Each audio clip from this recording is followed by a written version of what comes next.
bulan Agustus sudah mulai. Kakek Harjo, kakek tua penjual bendera merah putih, mulai menjajakan jualannya di pinggir jalan dengan semangat. Tak disangka datanglah polisi yang mulai mengusik. Dengan emosional, oknum polisi menghajar kepala kakek Harjo tanpa ampun. Tak disangka, kakek Harjo ini adalah... Assalamualaikum warahmatullahi wabarakatuh. Sebelum lanjut ke videonya, silakan tekan tombol like dan subscribe channel Story Kehidupan, serta tonton sampai akhir agar tidak ketinggalan cerita menarik lainnya.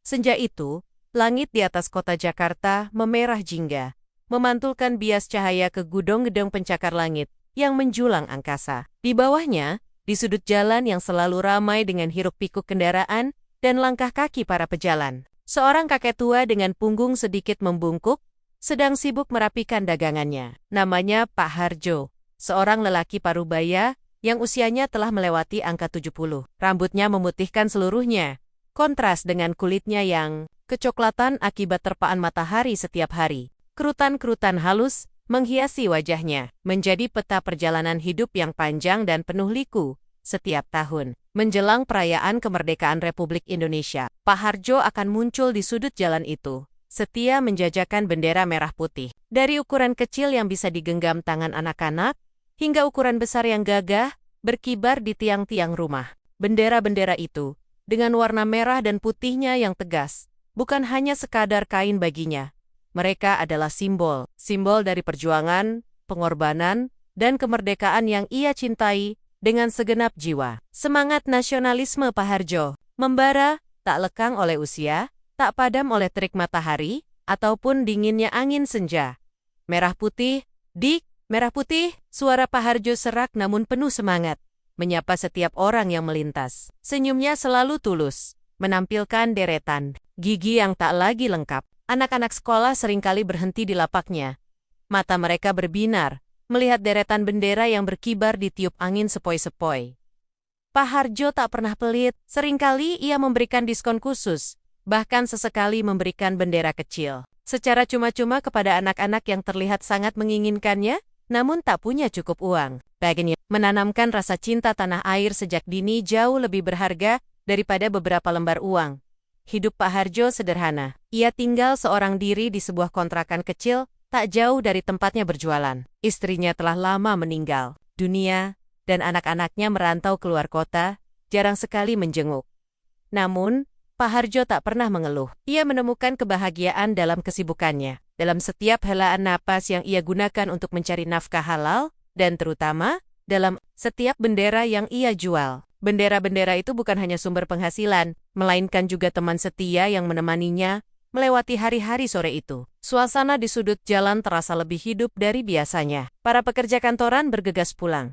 Pedagang kaki lima mulai membuka lapaknya, dan klakson kendaraan bersahutan membentuk simfoni khas kota metropolitan. Pak Harjo tersenyum kecil, melihat beberapa bendera berukuran sedang telah terjual. Ia meraih sehelai bendera lagi, membersihkan sedikit debu yang menempel, lalu memasangnya di tali jemuran daruratnya. Matanya memancarkan kebanggaan. Setiap kibaran bendera di tangannya, seolah adalah detak jantung Indonesia yang terus berdenyut. Ia percaya, sekecil apapun usahanya, ia telah berkontribusi untuk menyemarakkan semangat kemerdekaan dari bangsa ini, dan bendera itu adalah saksi bisu kesetiaannya. Namun, di tengah ketenangan senja yang mulai merangkak naik, sebuah bayangan hitam mulai mendekat. Bayangan yang membawa aura berbeda.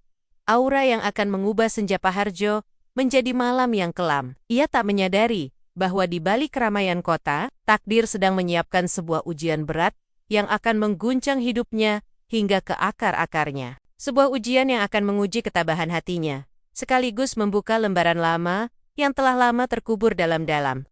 Senja yang tadinya tentram, tiba-tiba diliputi awan mendung yang tak terlihat. Dari arah timur, dua buah sepeda motor berhenti di dekat lapak Pak Harjo. Di atasnya, duduk dua orang lelaki berbadan tegap, mengenakan seragam kebesaran aparat penegak hukum. Mereka adalah oknum polisi, dan kedatangan mereka membawa serta aura ketegangan yang seketika menyelimuti area sekitar. Salah satu dari mereka, seorang pria bertubuh besar dengan rahang keras dan tatapan tajam, turun dari motornya. Namanya Bima. Wajahnya terlihat kaku, tanpa ekspresi ramah sedikit pun. Rekannya, yang lebih kurus dan pendiam, mengikuti di belakangnya. "Selamat sore, Pak Tua," sapa Bima dengan nada datar, nyaris tanpa intonasi. Matanya menyapu deretan bendera. "Yang berkebar Anda berjualan di sini tanpa izin, bukan?" Pak Harjo, yang tadinya sedang mengelap tiang bendera, sontak menoleh. Senyum ramahnya memudar, digantikan oleh kerutan di dahi. Ia merasakan firasat buruk. "Maaf, Pak Polisi, saya sudah puluhan tahun berjualan di sini. Setiap tahun, menjelang Agustusan, tidak pernah ada masalah kok." Suara Pak Harjo terdengar bergetar. Namun ia berusaha mempertahankan ketenangannya. Ia menunjuk ke arah tiang listrik di dekatnya, tempat ia biasa menggantungkan benderanya. "Bahkan Pak Lurah dan warga sekitar juga tahu saya berjualan di sini. Mereka tidak pernah keberatan." Bima melipat tangan di depan dada. Sorot matanya semakin tajam. "Aturan adalah aturan, Pak Tua. Tidak peduli berapa lama Anda berjualan. Jika tidak ada izin, itu ilegal. Ini trotoar, bukan pasar." Nada bicaranya semakin meninggi, menarik perhatian beberapa pejalan kaki yang mulai melambat langkahnya, penasaran dengan apa yang terjadi. "Tapi Pak Harjo mencoba menjelaskan lagi. Suaranya kini lebih memelas. "Ini hanya musiman. Hanya beberapa minggu saja. Setelah itu saya pulang. Tidak mengganggu siapa-siapa. Saya hanya ingin mencari rezeki halal, Pak. Untuk makan sehari-hari." Ia menatap Bima dengan tatapan penuh harap. Berharap ada sedikit belas kasihan di mata sang aparat.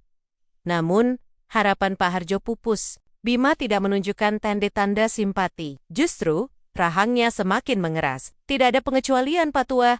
Anda harus pindah. Sekarang juga." Ia menunjuk ke arah bendera-bendera yang terpasang.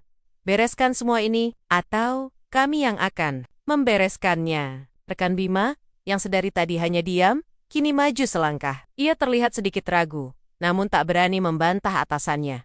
"Pak, mungkin kita bisa beri peringatan saja dulu," bisiknya pelan kepada Bima.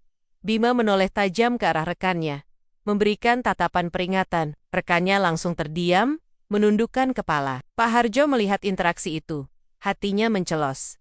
Ia tahu permohonannya tidak akan didengar. Rasa cemas mulai menyergapnya. Ia tak tahu harus berbuat apa. Lapak bendera ini adalah satu-satunya sumber penghasilannya, dan ia tak punya tempat lain untuk berjualan. Apalagi, waktu menjelang kemerdekaan tinggal menghitung hari, ini adalah puncaknya.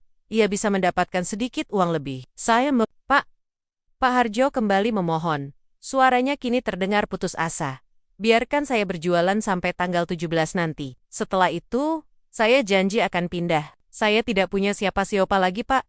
Ini satu-satunya cara saya bertahan hidup." Air mata mulai menggenang di pelupuk matanya yang keriput. Ia menatap bendera-bendera merah putihnya, seolah meminta kekuatan dari simbol kebanggaan itu. Bima mendengus. "Banyak alasan. Cepat bereskan." Ia melangkah maju, tangannya terulur hendak menarik salah satu bendera. Pak Harjo secara refleks menahan tangan Bima. "Jangan, Pak. Tolong." Teriak. Sentuhan itu, sentuhan tangan tua yang rapuh, seolah memicu sesuatu dalam diri Bima.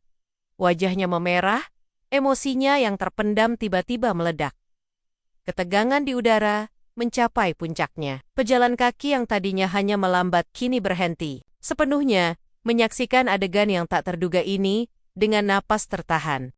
Suasana di sudut jalan mendadak hening.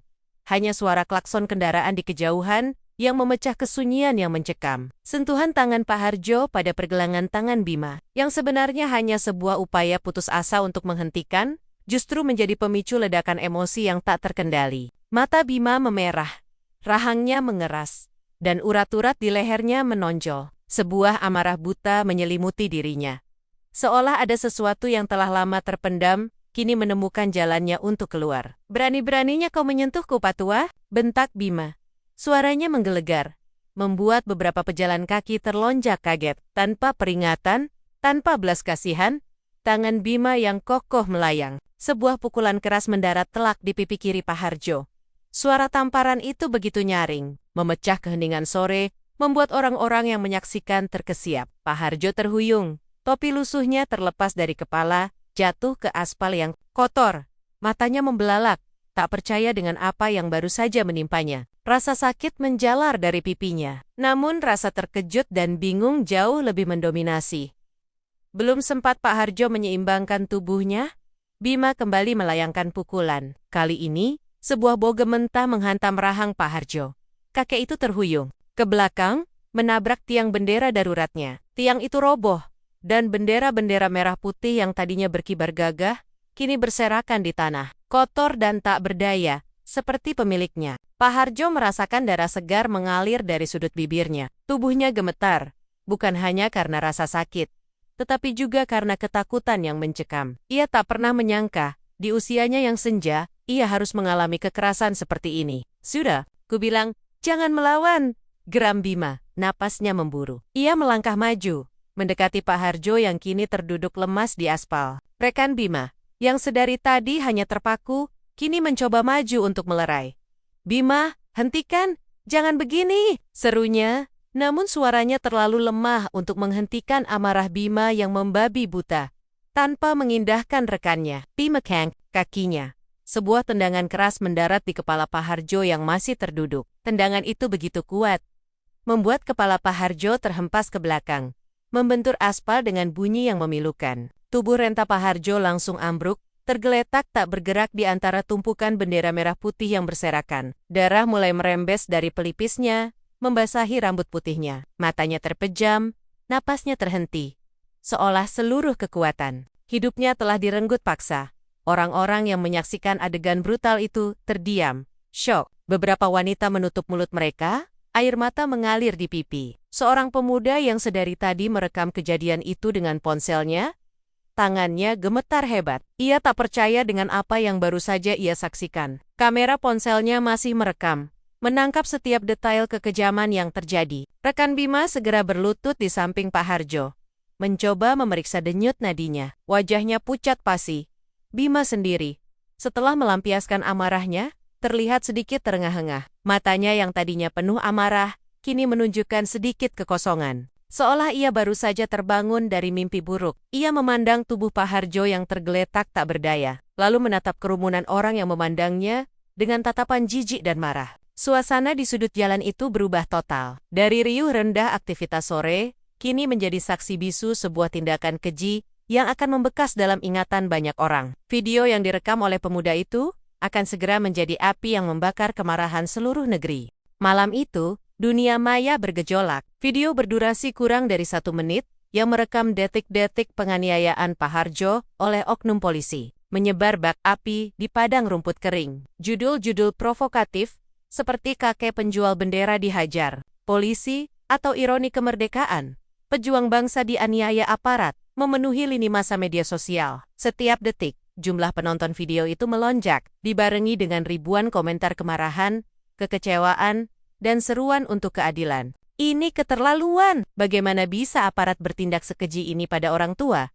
Tulis seorang warganet. Bendera merah putih itu simbol negara, kenapa penjualnya malah diperlakukan seperti penjahat? Timpal yang lain, tagar, usut tuntas oknum polisi, dan keadilan untuk Pak Harjo menjadi trending topik nomor 1. Publik yang tadinya sibuk dengan urusan masing-masing, kini bersatu dalam satu suara, menuntut pertanggungjawaban.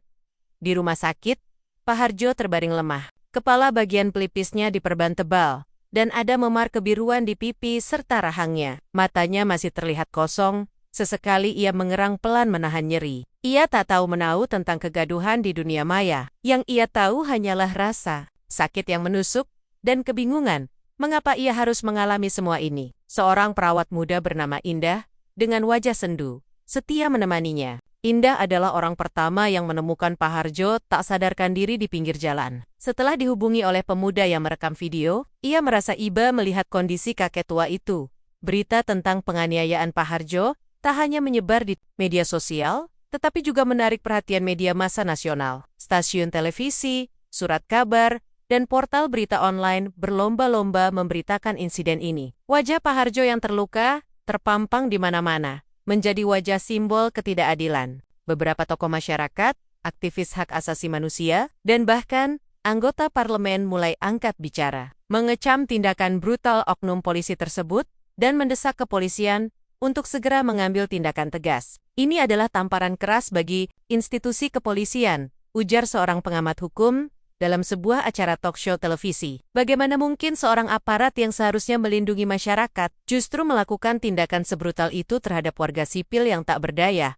Apalagi, seorang kakek tua yang sedang mencari nafkah halal dengan menjual simbol negara. Tekanan publik semakin membesar. Markas besar Kepolisian Republik Indonesia pun tak bisa tinggal diam. Sebuah konferensi pers darurat diadakan. Kepala Divisi Humas Polri menyatakan keprihatinan mendalam atas insiden tersebut dan berjanji akan mengusut tuntas kasus ini secara transparan dan profesional. Kami tidak akan menoleransi tindakan kekerasan yang dilakukan oleh oknum anggota. Siapapun yang terbukti bersalah akan ditindak tegas sesuai hukum yang berlaku. Tegasnya, meski nada suaranya terdengar tegang. Di sisi lain, pemuda yang merekam video, bernama Rio, kini menjadi saksi kunci. Ia dihubungi oleh banyak pihak, dari media hingga kepolisian. Rio merasa takut, namun juga merasa bertanggung jawab. Ia tahu, videonya telah membuka mata banyak orang. Ia berharap, dengan kesaksiannya, keadilan bisa ditegakkan untuk Pak Harjo. Sementara itu, di kamar rumah sakit,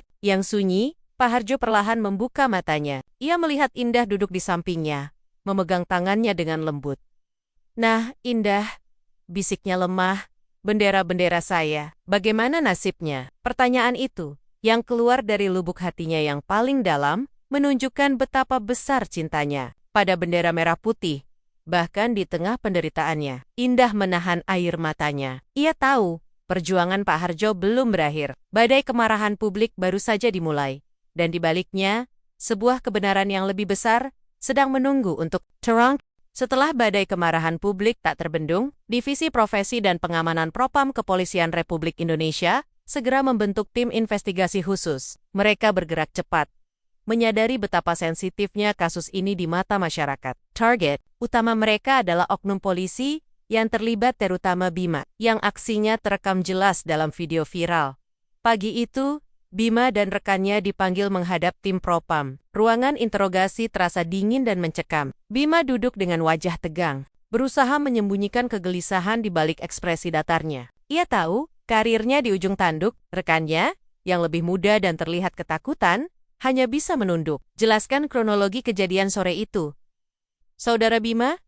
Suara penyidik Propam terdengar tegas, tanpa basa-basi. "Dan jangan koba-koba memutarbalikkan fakta. Kami punya bukti video dan kesaksian." Bima mencoba membela diri. "Saya hanya menjalankan tugas, Komandan. Kakek itu berjualan di tempat terlarang. Saya sudah peringatkan baik-baik, tapi dia melawan. Dia bahkan menyentuh saya duluan." Aye berusaha membangun narasi bahwa ia adalah korban provokasi, mencoba membenarkan tindakannya yang brutal. Namun, suaranya terdengar sedikit bergetar, mengkhianati kepercayaan dirinya.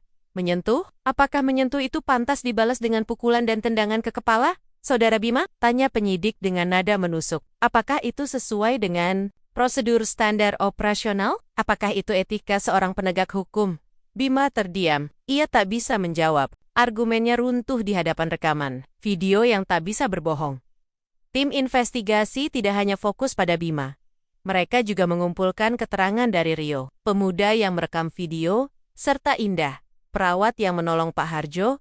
Mereka juga mendatangi lokasi kejadian, mencari saksi mata lain, dan mengumpulkan bukti-bukti tambahan. Setiap detail, sekecil apapun, menjadi penting. Mereka ingin memastikan bahwa proses ini berjalan adil dan transparan. Demi mengembalikan kepercayaan publik yang sempat terkikis di rumah sakit, Pak Harjo perlahan mulai membaik. Ia sudah bisa berbicara dengan lebih jelas, meskipun masih sering mengeluh pusing. Indah, perawat yang merawatnya, tak henti-hentinya memberikan perhatian. Ia sering mengajak Pak Harjo berbicara, mencoba menghiburnya dan mengurangi traumanya. Dalam salah satu percakapan, Pak Harjo kembali teringat akan cucunya. "Saya punya cucu, Nak Indah," ujar Pak Harjo lirih, matanya menerawang jauh. "Namanya Bima.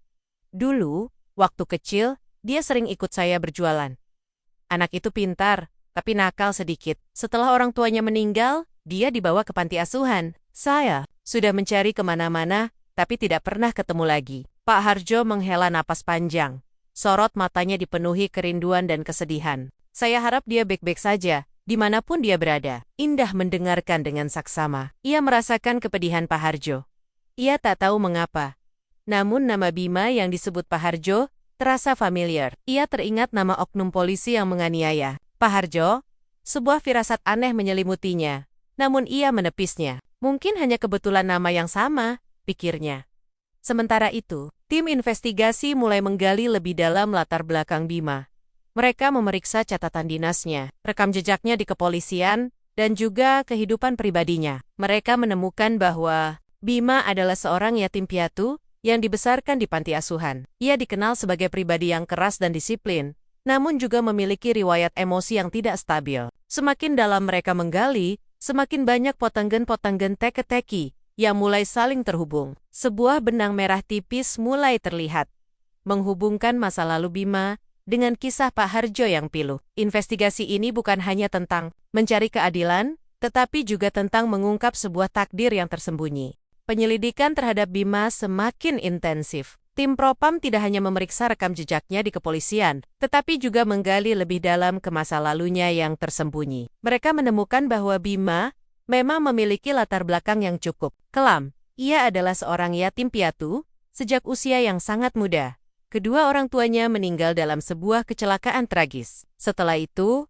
ia ditempatkan di sebuah panti asuhan di pinggiran kota. Catatan panti asuhan menunjukkan bahwa Bima adalah anak yang cerdas, namun cenderung tertutup dan mudah terpancing emosi. Ia sering terlibat perkelahian dengan anak-anak lain, seolah ada kemarahan besar yang terpendam dalam dirinya dari panti asuhan. Bima kemudian masuk ke sekolah kepolisian, didorong oleh keinginan kuat untuk menjadi penegak keadilan. Namun, definisi keadilan baginya seringkali kabur, bercampur dengan rasa dendam dan kepahitan atas nasibnya. Ia membenci ketidakberdayaan, dan mungkin, tanpa sadar, ia membenci dirinya sendiri yang pernah merasa tak berdaya. Sikap brutal dan tanpa kompromi yang ia tunjukkan saat bertugas adalah manifestasi dari luka-luka masa lalu yang belum sembuh. Sementara itu, di rumah sakit, Pak Harjo mulai pulih secara fisik, namun trauma psikologisnya masih membekas. Ayai Siring terbangun di malam hari dengan keringat dingin. Teringat kembali wajah marah Bima dan tendangan yang menghantam kepalanya. Indah, perawat yang merawatnya, terus berusaha memberikan dukungan emosional. Suatu sore, saat Indah sedang mengganti perban, Pak Harjo, kakek itu kembali menceritakan kisah cucunya. "Saya ingat betul, Nak Indah," ujar Pak Harjo. Suaranya sedikit lebih kuat dari sebelumnya. "Dulu, cucu saya itu suka sekali melihat bendera-bendera ini. Dia selalu bilang, 'Kakek, nanti kalau Bima sudah besar, Bima mau jadi pahlawan seperti yang di bendera itu.'" Saya selalu tersenyum mendengarnya. Senyum tipis terukir di bibir Pak Harjo, namun segera digantikan oleh tatapan sedih. Tapi takdir berkata lain. "Dia terpisah dari saya. Saya tidak tahu bagaimana kabarnya sekarang." Indah mendengarkan dengan hati-hati. Ia merasa ada sesuatu yang aneh. Nama Bima, cucu Pak Harjo, terus berputar di benaknya. Ia teringat nama oknum polisi itu. Firasatnya semakin kuat. "Pak Harjo," Indah memberanikan diri bertanya, "apakah Bapak punya foto cucu Bapak? Mungkin ada yang bisa membantu melacaknya." Pak Harjo mengangguk pelan. "Ada, Nak. Ada di dompet saya." "Dompet saya? Apakah masih ada?" Ia mencoba meraih saku celananya, namun Indah menahannya. "Sudah saya amankan, Pak. Ada di laci meja ini." Indah mengambil dompet kulit lusuh milik Pak Harjo dari laci. Ia membukanya perlahan. Di dalamnya, ada beberapa lembar uang kertas yang sudah usang, kartu identitas Pak Harjo, dan sebuah foto kecil yang sudah pudar warnanya. Indah mengambil foto itu. Di sana, terlihat seorang anak laki-laki kecil dengan senyum lebar, berdiri di samping seorang kakek yang tersenyum hangat. Di latar belakang, terlihat tumpukan bendera merah putih yang sedang dijemur. Jantung Indah berdegup kencang. Wajah anak laki-laki di foto itu. Ada kemiripan yang mencolok dengan wajah Bima, oknum polisi itu. Meskipun foto itu sudah pudar dan anak itu telah tumbuh dewasa, Indah bisa merasakan koneksi yang mengerikan. Pada shot yang sama, tim investigasi Propam juga mendapatkan informasi penting. Mereka menemukan bahwa Bima, saat kecil, pernah tinggal di sebuah panti asuhan yang lokasinya tidak jauh dari tempat Pak Harjo biasa berjualan. Mereka juga menemukan catatan bahwa Bima memiliki seorang kakek yang berprofesi sebagai penjual bendera. Potongan-potongan puzzle mulai menyatu. Sebuah kebenaran yang pahit, namun tak terhindarkan, akan segera terungkap. Benang takdir yang telah lama terputus,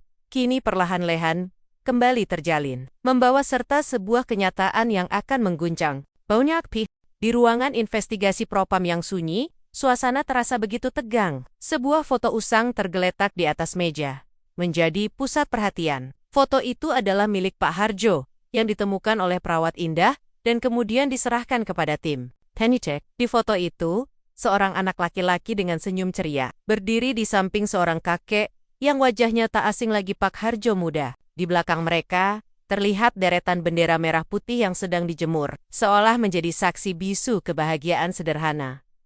Penyidik utama Kompol Ramon menatap foto itu dengan kening berkerut. Ia telah melihat wajah anak laki-laki itu di Tempat Lane, wajah yang sama dengan oknum polisi yang sedang mereka selidiki, Bima.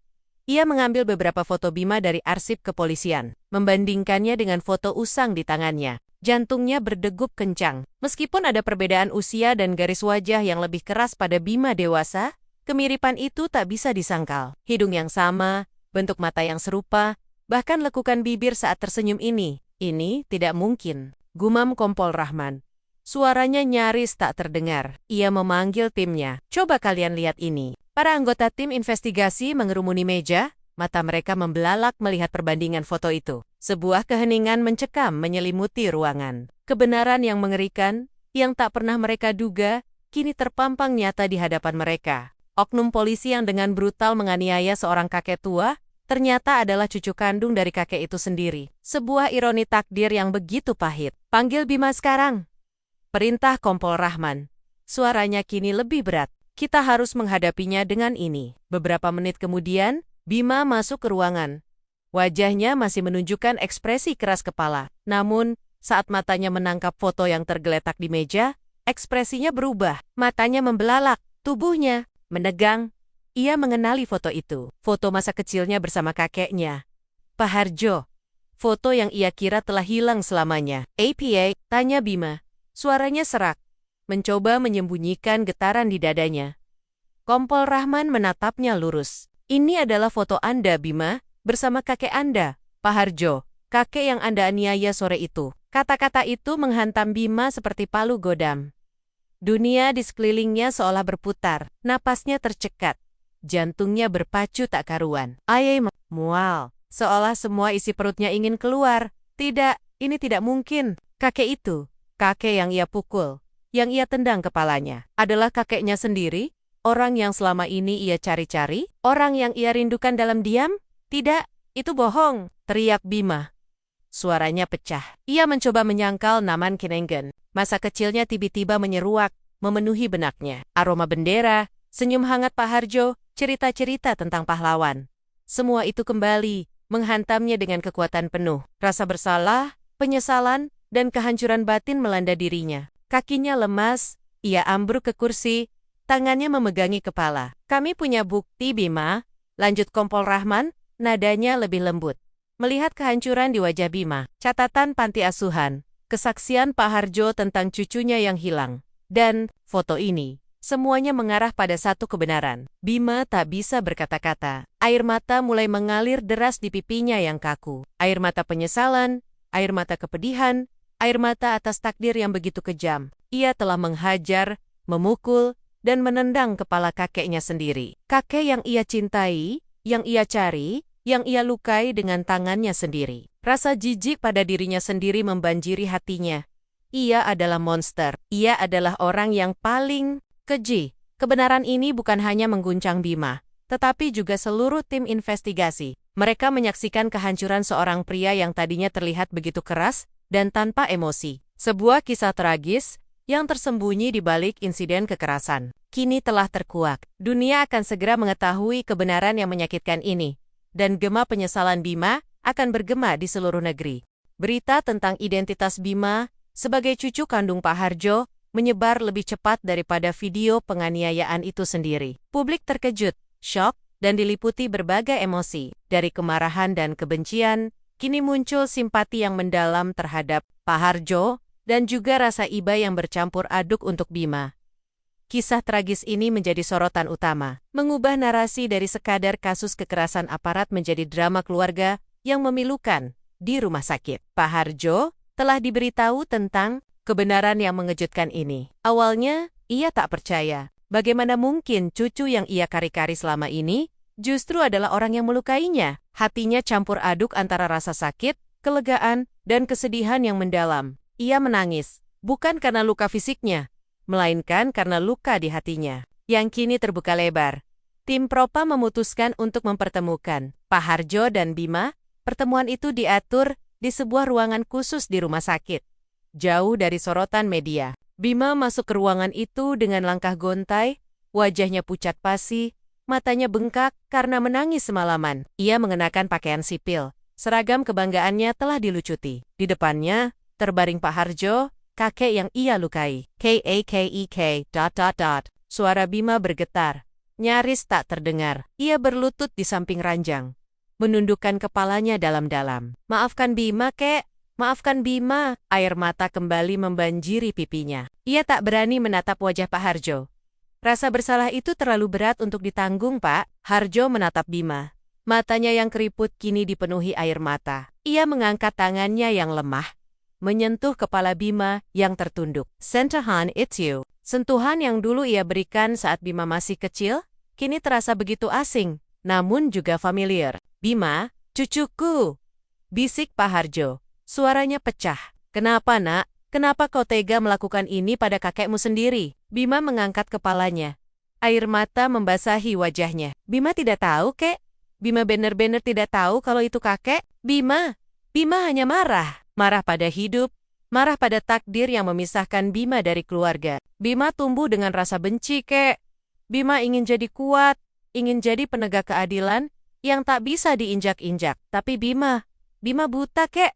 Bima buta karena amarah dan dendam. Bima menceritakan kisahnya. Bagaimana ia tumbuh di panti asuhan. Bagaimana ia selalu merasa sendirian dan tidak memiliki siapa-siapa. Ia menceritakan bagaimana ia mencari sosok kakeknya, namun tak pernah berhasil. Setiap kali ia melihat orang tua yang berjualan di jalanan, ia selalu teringat pada kakeknya. Namun ia tak pernah menyangka bahwa yang ia aniaya adalah kakeknya sendiri. Bima menyesal, kek. Bima sangat menyesal. Bima tidak pantas dimaafkan. Pak Harjo mendengarkan setiap kata dengan hati perih. Ia melihat kepedihan di mata cucunya. Ia melihat penyesalan yang tulus. Meskipun rasa sakit fisik dan trauma masih membekas, hati seorang kakek tak bisa menolak darah dagingnya sendiri. Ia tahu, Bima juga adalah korban dari takdir yang kejam. Kakek sudah memaafkanmu, nak, ujar Pak Harjo. Suaranya lemah namun tegas. Kakek tahu kau tidak sengaja. Kakek tahu kau juga menderita. Tapi, nak, kekerasan tidak akan pernah menyelesaikan masalah. Dendam hanya akan melukai dirimu sendiri. Ia menarik napas dalam-dalam. Yang penting sekarang, kau sudah kembali, nak. Kakek senang kau kembali. Bima terisak. Ia memeluk kaki Pak Harjo, menangis sejadi-jadinya. Tangisan itu adalah luapan dari segala rasa sakit, penyesalan, dan juga kelegaan yang selama ini ia pendam. Di luar ruangan, Kompol Rahman dan Indah menyaksikan adegan mengharukan itu dengan mata berkaca-kaca. Kebenaran telah terungkap, dan meskipun menyakitkan, ia juga membuka jalan bagi sebuah penebusan. Bima harus menghadapi konsekuensi hukum atas perbuatannya. Namun kini, ia tidak lagi sendirian. Ia memiliki kakeknya, yang telah memaafkannya, dan sebuah kesempatan untuk memulai kembali, meski dari titik terendah dalam hidupnya. Setelah pertemuan yang mengharukan itu, Bima menghadapi konsekuensi hukum atas perbuatannya. Proses persidangan berjalan cepat, mengingat bakti-bakti yang kuat dan pengakuan tulus dari Bima sendiri. Ia dijatuhi hukuman penjara dan juga pemberhentian. Tidak hormat dari kepolisian. Hukuman itu terasa berat. Namun Bima menerimanya dengan lapang dada. Ia tahu, ini adalah harga yang harus ia bayar atas kekejamannya, dan juga bagian dari jalan penebusannya. Selama di penjara, Bima menjalani hari-harinya dengan penuh penyesalan. Namun, kali ini penyesalan itu tidak lagi bercampur dengan amarah atau dendam. Ia mulai merenungkan kehidupannya, memahami akar dari kemarahannya, dan mencari cara untuk memperbaiki diri. Ia sering membaca buku-buku agama dan psikologi yang diberikan oleh pembimbing rohaninya di penjara. Ia juga menulis surat untuk Pak Harjo, mengungkapkan perasaannya, dan berjanji akan menjadi cucu yang lebih baik setelah bebas nanti. Di luar jeruji besi, Pak Harjo perlahan pulih. Luka fisiknya membaik. Namun luka di hatinya membutuhkan waktu lebih lama untuk sembuh. Perawat Indah terus mendampinginya, bahkan setelah Pak Harjo diperbolehkan pulang dari rumah sakit. Indah membantu Pak Harjo beradaptasi kembali dengan kehidupannya, memastikan ia mendapatkan perawatan yang layak, dan sesekali membacakan surat-surat dari Bima. Setiap surat dari Bima adalah secercah harapan bagi Pak Harjo. Ia tahu, cucunya sedang berjuang. Hubungan Pak Harjo dan Bima mulai dibangun kembali. Selangkah demi selangkah, Pak Harjo sesekali menjenguk Bima di penjara. Ditemani oleh indah pertemuan-pertemuan itu, selalu diwarnai air mata, namun juga kehangatan. Mereka berbicara tentang masa lalu, tentang kenangan indah saat Bima masih kecil, dan tentang harapan untuk masa depan. Pak Harjo tidak pernah menyalahkan Bima. Ia hanya ingin cucunya menjadi orang yang lebih baik. Masyarakat yang tadinya marah, kini menunjukkan simpati yang luar biasa. Kisah Pak Harjo dan Bima menjadi pelajaran berharga tentang takdir, pengampunan, dan pentingnya mengendalikan emosi. Banyak komunitas dan organisasi yang memberikan dukungan kepada Pak Harjo, baik berupa bantuan finansial maupun moral. Bahkan, pemerintah daerah menawarkan tempat berjualan yang layak dan legal untuk Pak Harjo, sebagai bentuk apresiasi atas semangat nasionalismenya. Setelah menjalani masa hukumannya, Bima dibebaskan. Ia keluar dari penjara dengan tubuh yang lebih kurus, namun jiwanya terasa lebih ringan. Ia tidak lagi memiliki ambisi untuk menjadi penegak keadilan yang brutal. Kini, ia hanya ingin menjadi orang yang berguna, yang bisa menebus kesalahannya. Ia tidak kembali ke kepolisian. Sebaliknya, ia memutuskan untuk bekerja di sebuah lembaga sosial yang fokus pada rehabilitasi mantan narapidana dan membantu anak-anak. Ia ingin menggunakan pengalamannya untuk membantu orang lain agar tidak terjerumus ke jalan yang salah. Sepertinya dulu Pak Harjo menyambut Bima dengan pelukan hangat. Tidak ada kata-kata yang terucap, hanya air mata kebahagiaan. Bima kini tinggal bersama Pak Harjo di kontrakan kecilnya. Ia membantu Pak Harjo dalam segala hal, dari membersihkan rumah hingga menemani Pak Harjo berbelanja. Ia juga sering menemani Pak Harjo ke masjid. Bima yang dulu penuh amarah, kini menjadi sosok yang lebih tenang, sabar, dan penuh kasih. Jalan penebusan itu panjang dan berliku. Namun Bima telah memilih untuk melangkahinya dengan keyakinan penuh. Ia tahu, ia tidak akan pernah bisa menghapus masa lalu, namun ia bisa membangun masa depan yang lebih baik bersama kakeknya. Setahun telah berlalu sejak Bima bebas dari penjara. Kehidupan Pak Harjo dan Bima kini telah menemukan irama baru. Sebuah harmoni yang tercipta dari puing-puing masa lalu yang menyakitkan. Pak Harjo, dengan dukungan dari pemerintah daerah dan masyarakat, kini berjualan bendera di sebuah lapak kecil yang rapi dan legal di area taman kota. Lokasinya strategis, jauh dari keramaian jalan raya yang berbahaya, dan ia tak perlu lagi khawatir akan digusur. Setiap pagi, Bima akan membantu Pak Harjo menyiapkan dagangan. Ia dengan telaten memasang bendera-bendera berbagai ukuran di tiang-tiang bambu, memastikan semuanya berkibar gagah di tiup angin pagi. Senyum kini lebih sering menghiasi wajah Bima. Ia tak lagi terlihat kaku atau penuh amarah. Pengalaman pahit itu telah mengubahnya menjadi pribadi yang lebih bijaksana dan empatian. "Kakek, ini kopi hangatnya," kata Bima suatu pagi, menyodorkan secangkir kopi kepada Pak Harjo yang sedang menghitung persediaan bendera. Pak Harjo tersenyum, menerima cangkir itu. "Terima kasih, Nak. Kau ini memang cucu terbaik kakek." Bima tersenyum tipis. Ia tahu, ia harus terus membuktikan diri. Ia tak akan pernah melupakan kesalahannya. Namun ia juga tak akan membiarkan kesalahan itu mendefinisikan dirinya selamanya. Di lembaga sosial tempatnya bekerja, Bima mendedikasikan dirinya untuk membantu anak-anak yatim piatu dan remaja yang bermasalah. Ia berbagi kisahnya, memberikan motivasi, dan menjadi contoh nyata bahwa setiap orang berhak mendapatkan kesempatan kedua. Ia ingin mencegah anak-anak itu jatuh ke dalam lubang kepahitan yang pernah ia rasakan. Musim kemerdekaan kembali tiba. Lapak Pak Harjo ramai dikunjungi pembeli. Anak-anak sekolah masih menjadi pelanggan setianya. Dan Pak Harjo masih sering memberikan diskon atau bahkan bendera gratis. Bedanya, kini ada Bima di sampingnya, ikut melayani pembeli dengan ramah. Mereka berdua, kakek dan cucu, berdiri berdampingan di bawah kibaran bendera merah putih, simbol dari harapan yang tak pernah padam. "Pak Harjo, benderanya bagus sekali," seru seorang ibu yang membeli bendera berukuran sedang. "Semoga sehat selalu." "Iya, Pak." Pak Harjo mengangguk. Senyumnya merekah. "Terima kasih, Bu. Semoga bendera ini membawa berkah bagi kita semua." Di sela-sela kesibukan, Pak Harjo sering menatap Bima. Ia melihat cucunya yang kini telah menemukan kedamaian. Ia melihat sosok yang dulu penuh amarah, kini dipenuhi ketenangan. Ikatan di antara mereka semakin kuat, terjalin oleh benang takdir yang rumit, namun juga oleh kekuatan pengampunan dan cinta. Luka-luka lama memang tak akan pernah hilang sepenuhnya. Namun mereka telah berubah menjadi bekas luka yang mengingatkan akan sebuah perjalanan panjang menuju penebusan. Senja kembali menyelimuti kota, memancarkan bias jingga ke bendera-bendera. Yang berkabar Pak Harjo dan Bima merapikan dagangan mereka. Mereka tidak hanya menjual bendera, tetapi juga menjual harapan. Harapan akan masa depan yang lebih baik.